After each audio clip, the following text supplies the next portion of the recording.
Hi, my name is Miss Lara, and I'm the children's librarian at Japan Library. And today I'm going to share the story, A House for Hermit Crab by Eric Carle. And Eric Carle's most famous story is probably The Very Hungry Caterpillar, but he also did the illustrations for Brown Bear, What Do You See by Bill Martin Jr. But this is the story of A House for Hermit Crab, which is one of my favorite stories. And this is a hermit crab. This is his shell. This is where he lives. This is his house. And here is the crab. Here is his face and his eyes. And here are his legs. And his face and his legs stick out of his shell. And when he gets scared, he pulls his legs and his face back in. And hermit crabs live on the ocean floor. And when they get too big for their shell, they look for a new one. So this is the story of A House for a Hermit Crab.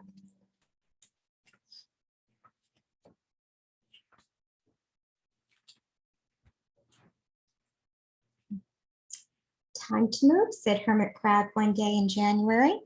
I've grown too big for this little shell. He had felt safe and snug in his shell, but now it was too snug. Hermit Crab stepped out of the shell and onto the floor of the ocean. But it was frightening out in the open sea without a shell to hide in. What if a big fish comes along and attacks me, he thought. I must find a new house soon.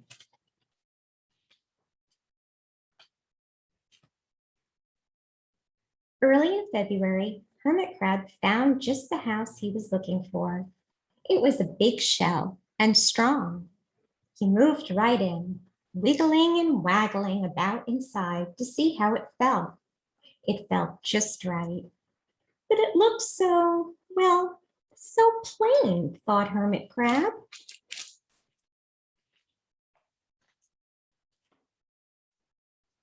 In March, Hermit Crab met some sea anemones.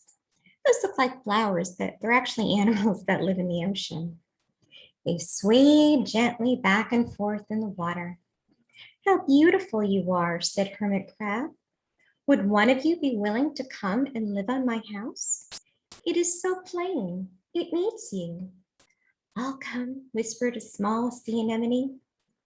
Gently, Hermit Crab picked it up with his claw and put it on his shell. In April, Hermit Crab passed a flock of starfish moving slowly along the seafloor. How handsome you are, said Hermit Crab. Would one of you be willing to decorate my house? I would, signaled a little sea star. Carefully, Hermit Crab picked it up with his claw and put it on his house.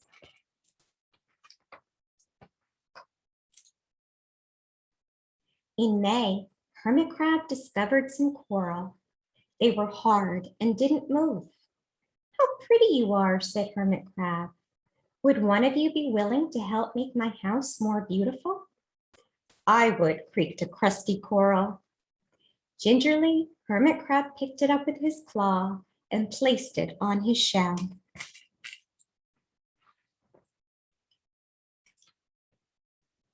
In June, Hermit Crab came to a group of snails crawling over a rock on the ocean floor. They grazed as they went, picking up algae and bits of debris and leaving a neat path behind them. How tidy and hardworking you are, said Hermit Crab. Would one of you be willing to come and help clean my house? I would, offered one of the snails. Happily, Hermit Crab picked it up with his claw and placed it on his shell.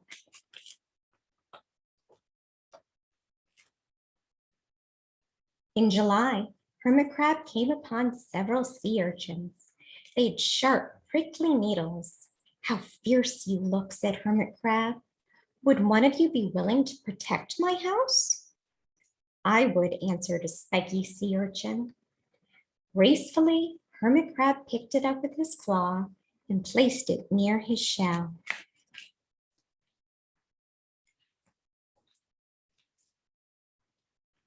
In August, Hermit Crab and his friends wandered into a forest of seaweed. It's so dark here, thought Hermit Crab.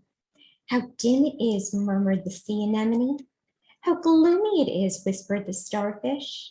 How murky it is, complained the coral. I can't see, said the snail.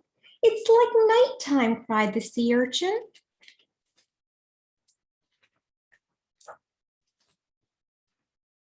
In September, hermit crab spotted a school of lanternfish darting through the dark water.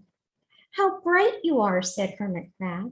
Would one of you be willing to light up our house? I would, replied one lanternfish, and it swam over near the shell.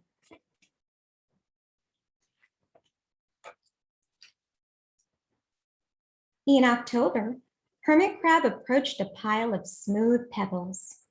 How sturdy you are, said Hermit Crab. Would you mind if I rearranged you? Not at all, answered the pebbles. Hermit Crab picked them up one by one with his claw and built a wall around his shell. Now my house is perfect, cheered Hermit Crab.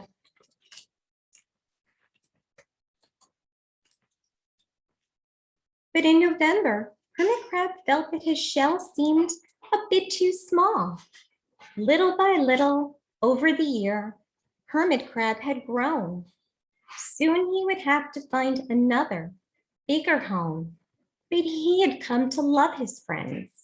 The sea anemone, the starfish, the coral, the sea urchin, the snail, the lanternfish, and even the smooth pebbles. They have been so good to me, thought Hermit Crab. They are like a family. How can I ever leave them?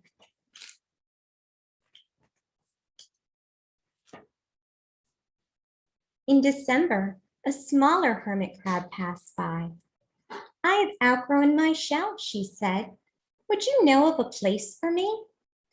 I have outgrown my house too, answered Hermit Crab. I must move on. You are more than welcome to live here, but you must promise to be good to my friends. I promise, said the little crab.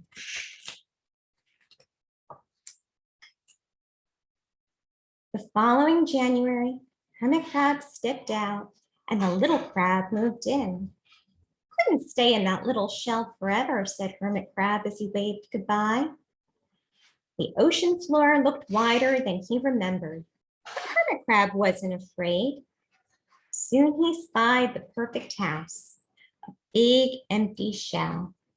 It looked, well, a little plain, but sponges, he thought, barnacles, clownfish, sand dollars, electric eels.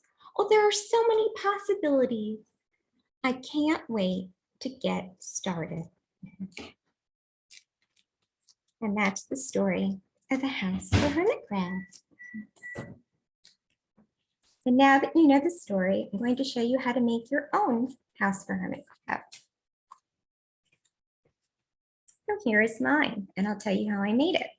I just took an ordinary paper plate, and your child can color it or however they'd like to decorate it. And I used tissue paper squares and glued them on. And then I glued on some sequins. And then I traced my hand and I cut it out and glued it to the back. And that is the hermit crab's legs. And then I cut out a V shape, and those are its antenna. And I just colored in black spots for eyes. You could also use sequins or googly eyes. And that is my hermit crab. And that is its shell. And I hope you enjoyed this story. And thank you for visiting. And you can come see me at Japan Library anytime. Have a good day.